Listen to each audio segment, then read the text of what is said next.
आणि खरात प्रकरणी सामाजिक कार्यकर्ते अंजली दमानी यांनी सादर केलेल्या सीडीआरमुळे मोठी खळबळ उडाली आहे। या कथित सीडीआरमुळे अनेक व्हीआयपी नेते अडचणीत येण्याची शक्यता आहे।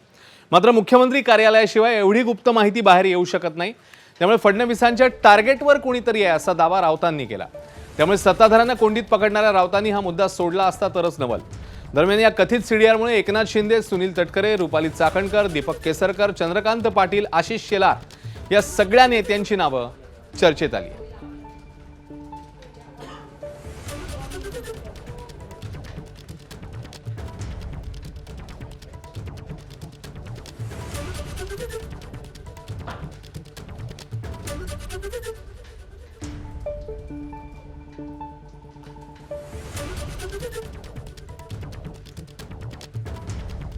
अंजली दमानिया या एक सामाजिक कार्यकर्ता आहेत, पण त्या रॉच्या प्रमुख नाहीत।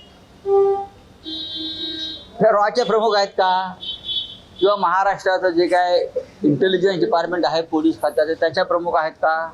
म्हणजेच त्यांना ही सगळी माहिती मुख्यमंत्री कार्यालयातून दिल्याशिवाय त्यांच्यापर्यंत पोहोचणार नाही। इतकी गुप्त माहिती जी आहे, इतकी गुप्त माहिती कोणी व्यक्तिगत माणूस देऊ शकत नाही। देवेंद्र फडणवीस त्यांच्या टार्गेटवर त्यांनी एक निशाणा धरलेला आहे। तो निशाणा धरला का वगैरे धरला तो आता तुम्हाला कळेल हा निशाणा काय आहे। तो मुख्यमंत्री कार्यालय वगैरे असे त्या ठिकाणी अशा सेन्सिटिव्ह प्रकरणामध्ये त्या ठिकाणी कुठल्याही पद्धतीचं असं कृत्य करत नाही। मुख्यमंत्री कार्यालय फार सेन्सिटिव्ह आहे आणि चौकशी सेन्सिटिव्ह आहे। एवढे मीडिया ट्रायल आपण चुकीच्या पद्धतीने करू तेवढं याच्यावर प्रेशर वाढणार आहे। त्या ठिकाणी चौकशीवर शेवटी प्रेशर येतं, त्यामुळे अशा चौकशीमध्ये कमी बोललं पाहिजे। जे काही माहिती आहे ते मीडिया समोर ठीक आहे दिली, पण ही माहिती अधिक जर माहिती असेल तुम्हाला ते SIT समोर दिली पाहिजे। दरम्यान खरात प्रकरणामुळे सरकार अडचणीत आलंय असं म्हणतात नाना पटोले, तर त्याला मंत्री उदय सामंत यांनी आता प्रत्युत्तर दिलं। बघूया। या पद्धतीने हे सगळ्यांना सत्तेमध्ये असलेल्या लोकांना सांभाळण्याचं काम मुख्यमंत्री करतात आहेत, तीच खऱ्या अर्थानं गंभीर बाब आहे। आणि म्हणून या खरात प्रकरणामध्ये सरकारच अडचणीत आलेलं आहे आणि सरकार यांना पाठीशी घालते असं चित्र आम्हाला पाहायला मिळते आहे। अशोक खरातच्या बाबतीमध्ये शिवसेनेची भूमिका स्पष्ट आहे, माननीय एकनाथ शिंदे साहेबांची भूमिका देखील स्पष्ट आहे की अशा प्रवृत्तीला पोलिसांनी ठेचून काढली पाहिजे आणि अशी प्रवृत्ती पुन्हा महाराष्ट्रामध्ये नाही तर देशामध्ये निर्माण होणार नाही याची दक्षता संबंधित यंत्रणेने घेतली पाहिजे। आता अनेक वेळा मुख्यमंत्री महोदयांनी सांगितलं, साहेबांनी सांगितलं की काही ठिकाणी एखाद्याचा कोणाचा कॉल झाला असेल, एखादा कोणतरी फोटोमध्ये असेल, म्हणजे फोटोमध्ये असलेला माणूस हा त्याच्या गुन्ह्यामध्ये सामील आहे असं होत नाही।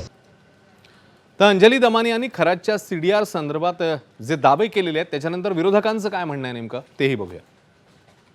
अंजली दमानिया दरवेळेला ज्या माहिती सरकार खात्याच्या अतिशय गोपनीय असतात, काही वेबसाईट असतात, काही व्यावसायिक माहिती असते, काही सांपत्तिक स्रोत असतात, मी सतत म्हणतोय की आम्हाला SITने सीडीआर द्यावी। आम्ही पोलिसांना कायदेशीर मागणी करतो।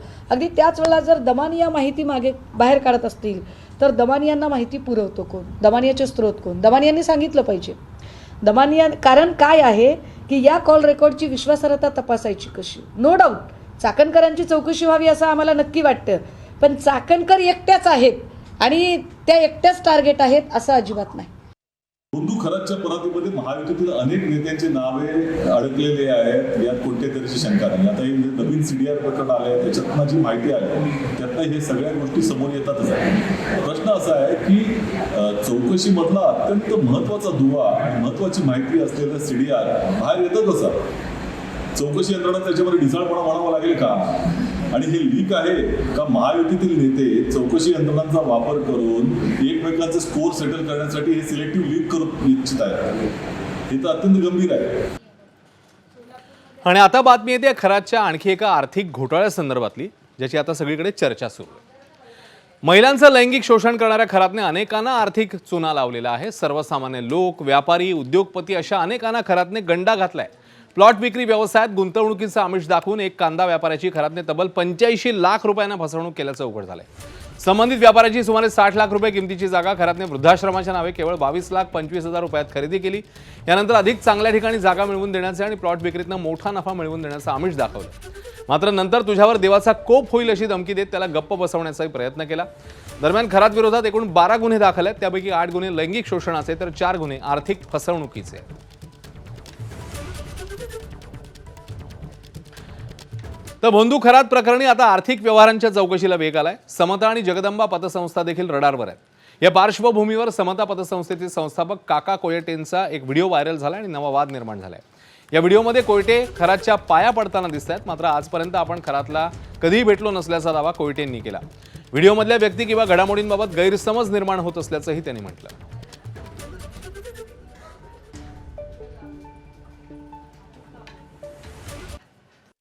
कोण अशोक खरात, कोण कॅप्टन आणि कोण भोंदू ते आत्ता ओपन झालं. आम्हाला माहीतही नव्हतं ते. नाशिकमध्ये तो कार्यक्रम, तो फोटो पाहिल्यानंतर मी त्याची पडताळणी केली. नाशिकमध्ये पतसंस्थांचा एक कार्यक्रम होता आमच्या फेडरेशनचा. त्याच्यात ते अशोक खरात आले असतील आणि मी आयोजकांना ज्यावेळेस विचारलं, आयोजकांनी सांगितलं की हे नवीन आपल्या पतसंस्था चळवळीमध्ये आलेले, त्यांचा सत्कार करायचा. ते स्टेजवर आले, त्यांचा सत्कार केला. आता पाय जर मी त्यांच्या पडलो असेल, हिंदू संस्कृती, वयाने छोटं जरी असले तरी हिंदू संस्कृती, एकमेकांच्या आता वारकरी संप्रदायामध्ये लहान जरी असलं तरी एकमेकांच्या पाया पडतात. तर भोंदू खरातच्या कथित स्वीय सहायकाची शिर्डी पोलिसांकडून आज चौकशी करण्यात आली. मिरगावमधल्या रमेश हिंगे हा व्यक्ती भोंदू खरातचा पीए असल्याची चर्चा गेल्या काही दिवसांपासून रंगली होती. रमेश हिंगे या व्यक्तीच्या नावावर समता पतसंस्थेत खातं होतं. त्याच अनुषंगाने शिर्डी पोलिसांकडून हिंगे यांची चौकशी झाली आहे.